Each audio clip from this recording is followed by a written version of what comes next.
Kontrabay. Phosphate para maging sticky siya. Anong Cheese hotdog dog. to? Cheese dog, yan. All meat cheese dog. Yan. So, phosphate muna. 30 seconds.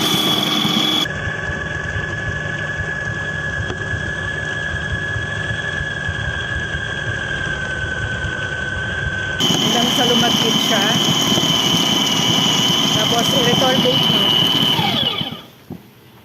Ilagay natin yung i-retardate. Malagkit na, hipuin mo nga. Walang kaya tama. O, sige.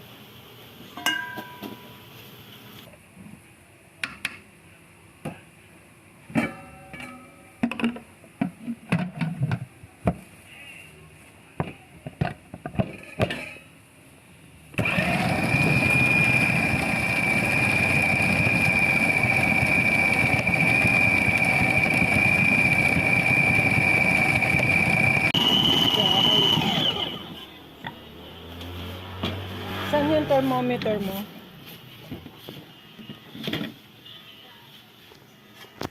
Check nga muna natin temp ng meat.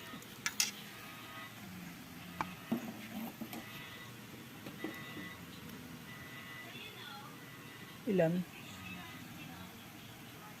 Taas agad ah. Mataas yung temperature ng karne mo agad. Galing nga freezer yan lang eh. Ba't ganun? Ang taas. Hindi siya malamig. 17 eh. Oh. Sige. Tapos, dapat kahapon pa pala giniling yung karne mo. Retarbate. Taas eh. Ang taas ng temp.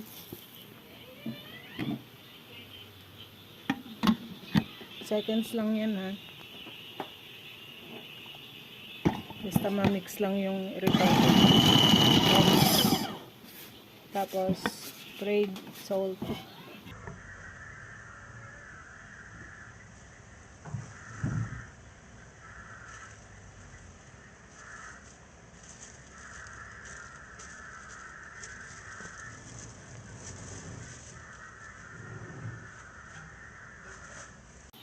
Tapos, konting yelo.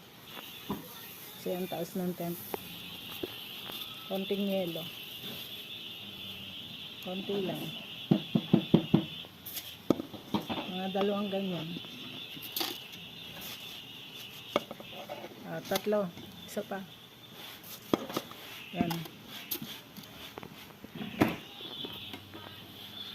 Niramos mo na yan pare. Ano yan? Kanapon ka. Anong nangyari? Nasa paket mo. Puno yung ano.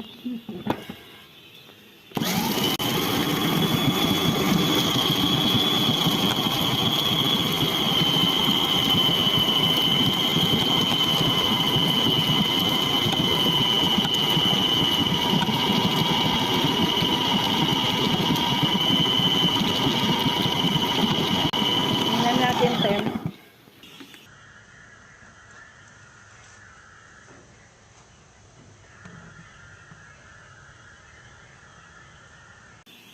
Ay, ikaw nga mag-check. Saan mo to?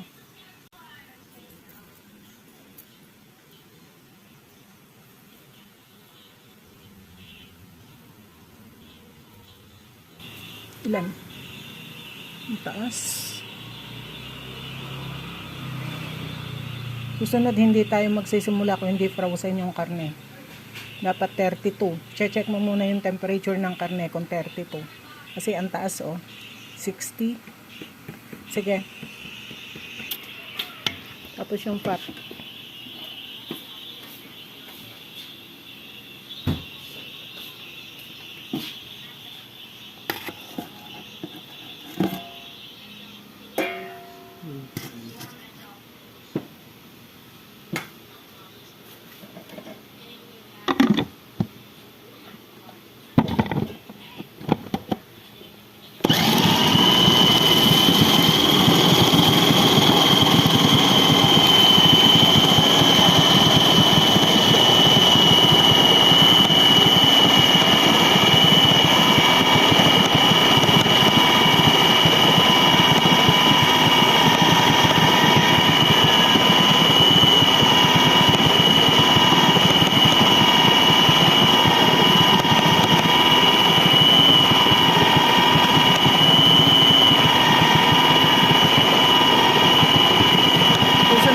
before yung giling ng karne para frozen siya kasi kagigiling niya yata ngayon eh, kaya tumaas ang temp.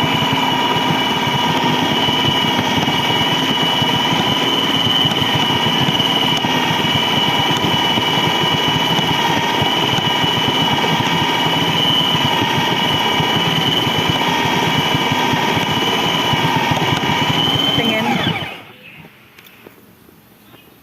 Pakita mo yung thermometer, di nakikita.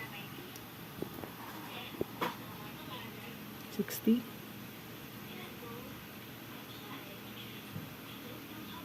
56. Sige, giling pa. So, 52 siya. Giling pa ulit.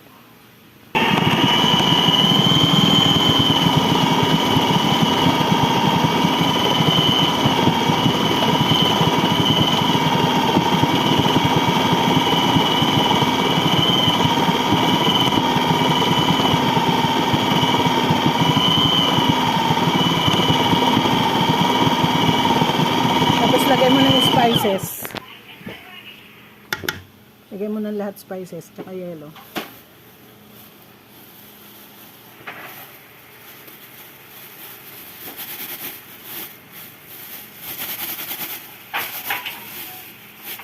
So, ganito paggawa ng hotdog. Mag-home trial muna kami. Yan, takip.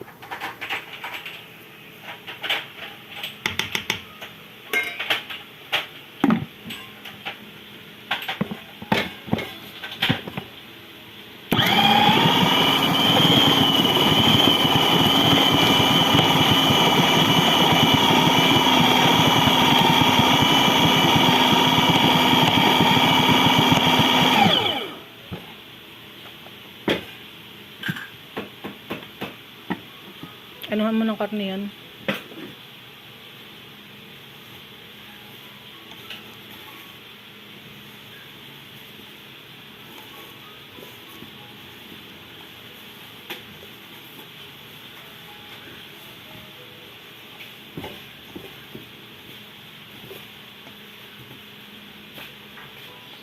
Ang number 12 yun nandito, ma'am.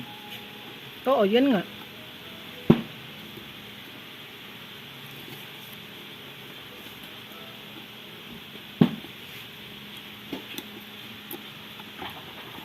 So, eto ginagawa ko. Kaya lagi ako nalilate sa mga submission ko ng proof sa YouTube. Panayang experiment namin, tsaka trials para sa aming mga susunod na products. So, ngayon ang project namin is puro hotdog. Iba-ibang klase ng hotdog. May low cost, may medium, may premium. Yan. Ito premium to. Cheese dog. Premium cheese dog. Lalagyan namin to ng cheese.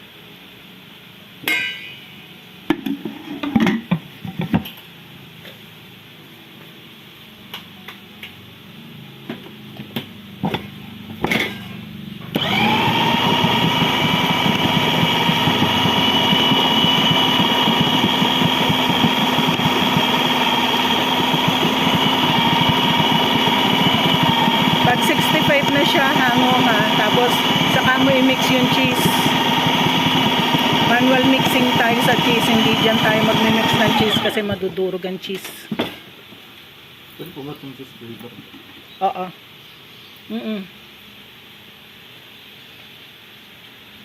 Lan.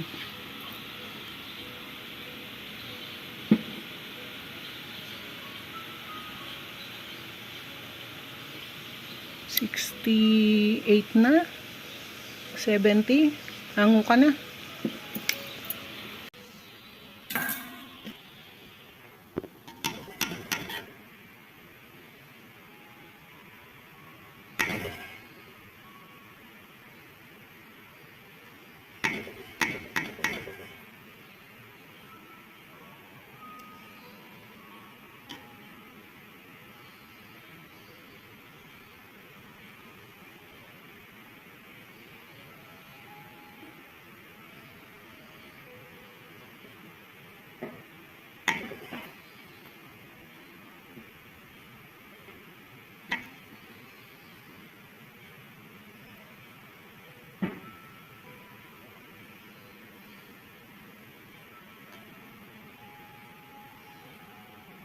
Naku, di pa natin napadala yung kay Girly.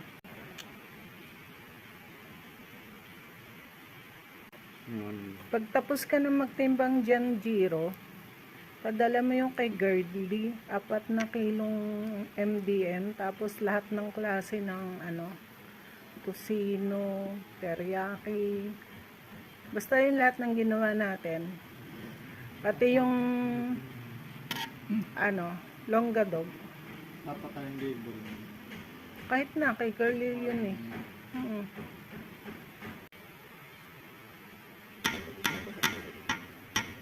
Lagyan mo lang ng pangalan, kahit na pentel pen sa papel. Tapos idikit mo. Diba meron tayo dyang sticker label?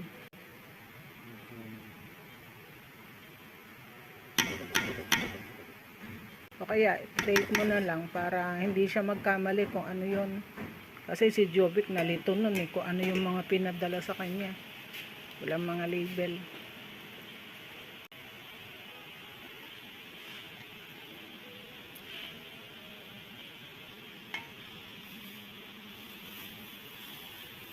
Yan, so ihalo na natin yung cheese.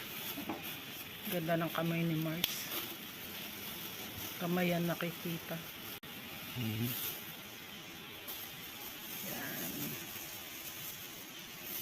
So yan, daming cheese. Sarap nito.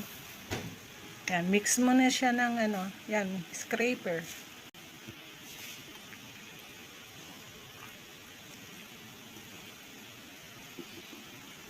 Yan, tapos lagay mo ulit sa plastic, tago sa freezer para mamaya pag i-stuff natin is malamig siya, hindi siya masyadong mainit.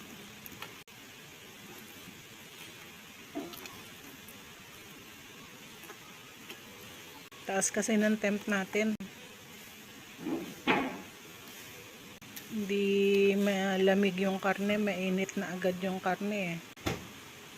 So dapat day before gigilingin na yung karne para malamigan muna siya. Hindi yung kung kailan gagamitin saka gigilingin yung karne. So yan, tatago na ulit yan, mamaya na ulit natin tutuloy pag i-stuff.